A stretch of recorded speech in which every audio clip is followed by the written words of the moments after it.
আমাদেরকে বলে তালাকে ইসলাম, আমাদেরকে বলে ত্যায্য সম্পত্তি বন্টনে ইসলাম, আমাদেরকে বলে ওয়াকফে ইসলাম। তাহলে আপনি বললেন বিয়েতে ইসলাম, তালাকে ইসলাম, ওয়াকফে ইসলাম, ত্যায্য সম্পত্তি বন্টনে ইসলাম। আপনি তাকে জিজ্ঞেস করেন তাহলে রাষ্ট্র পরিচালনা ইসলাম নাই কেন?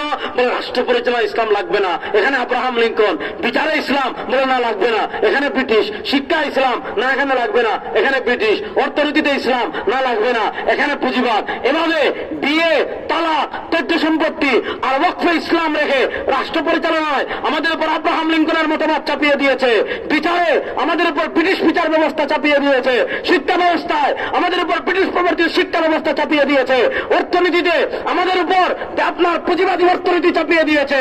না, এই দেশ মুসলমানদের দেশ, এদেশে 92% মুসলমানের দেশ। এই দেশে বিয়ে যেমন হবে ইসলাম অনুযায়ী, তালাক যেমন হবে ইসলাম অনুযায়ী, ওয়াকফ যেমন হবে ইসলাম অনুযায়ী, ত্যায্য সম্পত্তি যেমন হবে ইসলাম অনুযায়ী।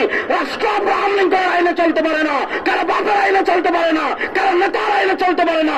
রাষ্ট্র চলবে ইসলাম অনুযায়ী, গণতন্ত্রের আদর্শে চলতে পারে না।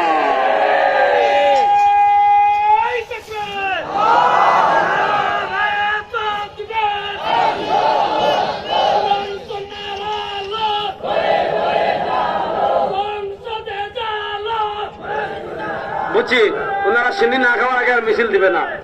দেখছেন আপনারা সবার থেকে আমার ঘোরার আওয়াজ তো বেশি। এরপরে মাইকও তো কারেন্ট নাই, মনিটর সবকিছু বন্ধ। কত কষ্ট হচ্ছে কথা বলতে, তারপরেও বলতেছি। শুনেন, এইভাবে পৃথিবীতে মুসলমানদেরকে তারা ধোঁকা দিয়েছে। এই ধোঁকার কারণে